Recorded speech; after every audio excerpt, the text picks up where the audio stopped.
resultado de un comentario responde a una perspectiva, y en este caso el árbol lo he titulado, el título del comentario lo he titulado El árbol, estructura de mundos posibles. Inicio leyendo estas líneas con una cita de Roland Barthes respecto al lector, que dice: el lector no construye su identidad al leer, sino que la pierde. Leyendo el árbol, ¿quién puede decir lo contrario? Para estructurar mi comentario, comenzaré por definir el texto escrito a la luz de la propuesta metodológica de Tomás Alvadejo Mayordomo en su libro Teoría de los mundos posibles en la macroestructura narrativa del texto. El texto literario es una estructura semántica que expresa una parte del mundo objetivo, la misma que al ser textualizada representa la imagen de un mundo diferente al primero. Cada mundo representado en él es un submundo y puede referirnos o al mundo real, al mundo ficcional verosímil o al mundo ficcional inverosímil. El árbol es un claro ejemplo del tercer tipo de modelo de mundo, donde la realidad construida es posible en el texto, mas imposible fuera de él. Para configurar el mundo y submundo de algunos personajes del árbol, es necesario conocer la síntesis de la historia, la misma que consiste en un hombre loco, entre comillas, encerrado en una pequeña casa de madera construida en lo alto de un árbol y que ha decidido en su estado demencial escribir sobre la generación de 4 reyes, quienes tienen por finalidad encontrar el árbol de la perfección, de la paz y la armonía. Además, en la misma historia aparece un personaje que será en adelante el oidor de todos los sucesos, estados y deseos de cada uno de estos. Ese personaje resulta descubierto al final como un muñeco mugroso y cochino. He aquí lo interesante de este texto, en el que escritor, narrador y personaje se confunden en el lado de la ficción y a su vez hace posible la confusión del lector en el lado de la realidad concreta. La intención de lo que a continuación presento no es meramente analítica, sino integradora, fundada en 2 afirmaciones. Todos los espacios distintos es uno, el árbol. Todos los personajes son uno solo, el escritor.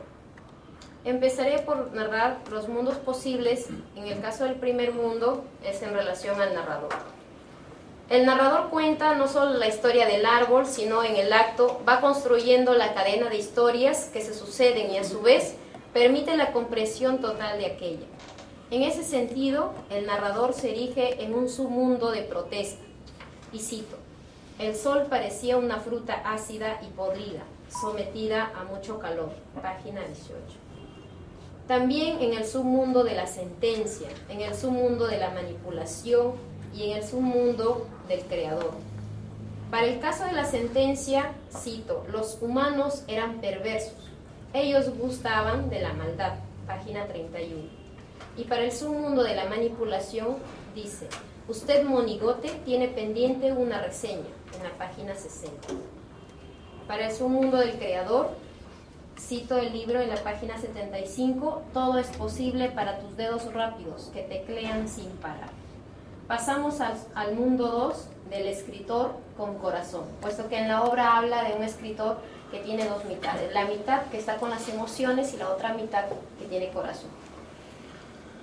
En esta parte del mundo 2 aparecen 4 mundos y cada uno de ellos lo he dominado el mundo 2.1 para el niño, el mundo 2.2 para el adolescente, el mundo 2.3 para el joven y el mundo 2.4 el del adulto. Cada uno de esos mundos tiene sus submundos. El del niño, configurado en el submundo del sufrimiento, así lo describe estas líneas: que se vayan todos al carajo. No necesitaba ser buena con la sociedad, le aburría, le daba asco, en la página 66. También creció en el submundo del desamor, de la incomprensión y del dolor. Cito: ¿por qué, mamá? Tú querías más a tu hijo antes de conocerlo, para el hombre con quien se casaría después sería su padrastro. Tú no mirabas a nadie más, también en la página 66. También estuvo envuelto este niño en el submundo de los celos. no le querría nunca, le daría pataditas en el poto, que se muera, Diosito, seré bueno si lo matas. Este habla cuando la mamá le comenta en la mesa al esposo de que va a tener un hijo. Y prácticamente va a reemplazar el amor de la madre y a él lo van a dejar de lado. Pues el hermanito gozaría del amor tanto de su madre como el de su padrastro. Entonces ya no tendría nada ni a nadie. En el mundo 2 del adolescente, quien dejó de ir a la escuela, ahora su mundo lo representaba la perdición, estado que le había hecho ver que la vida no tenía sentido. Sin embargo, hubo un momento en que decide salir de él. Se levantó con ánimos de no seguir más en las calles, sino que por el contrario, un ímpetu de vida nueva gobernaba su semblante. Las calles sucias, los peatones, mujeres de mal vivir, sodomitas, no quiero verlos, dice en el libro en la página 67. Lamentablemente, no todo iba bien. Al encontrarse con una flor, encuentro parecido al de un pollito cuando fue niño y que su padre lo mató porque de vivir con una patita torcida habría sufrido mucho, él estuvo muy feliz, pero la vio marchita y al día siguiente decidió matarla. Cito, de vivir habría sufrido mucho, en la página 61. Hecho que lamentaría posteriormente y que ese recuerdo marcaría su existencia en relación a su vida con otras flores, entre paréntesis mujeres. Pero no solo eso, también el accidente de caer en un hoyo con excremento le trajo como consecuencia una cicatriz en medio de la frente, producto de algún clavo o punzón. En el mundo 2.3 del joven, quien vive adentrado en el submundo de la lujuria, pues tomaba a cuanta mujer se le cruzase en su camino como suya. Era un objeto para él, cuya autenticidad radicaba en la contribución para la existencia humana. Cito en la página 74. Mal hombre, ella era el objeto de todos. Teníamos derecho a ofenderla por igual. Por la marca, este joven se sentía como aquel pollo lisiado, aquella flor marchita, que para no sufrir sería mejor morir. En el mundo 2.4, el del adulto, cansado de tanta aventura, decidió hacer una vida como todo hombre convencional. Casarse, tener hijos, trabajar toda la vida, gozar de su estirpe y alguna vez morir de viejo, sin nada que ofrecerle a la humanidad, en la página 84. Pero nada de eso fue posible. La mujer no podía concebir. Sin embargo, la felicidad tenía lugar, aunque la llegada de otra mujer a su vida hizo que las cosas cambiaran. Él se había convertido en un hombre cachudo, ella en una cualquiera, entre paréntesis, flor marchita. Por eso se sumió en el submundo de la tristeza. Y cita en la página 109. El hombre, que es mi otra mitad, se entristeció grandemente y sin saber qué decir, prorrumpió en lágrimas. Mucho antes vivía en el submundo del machismo, del temor y del rechazo. Cito, ¿a qué se debía tanta mala suerte? Pensó una vez mientras su desnuda mujer dormía con el antebrazo sobre su cuello, mostrando unos bustos apetecibles, despeinada y muy cerca de él. Estaba reflexionando con el clavo de la duda a punto de salir.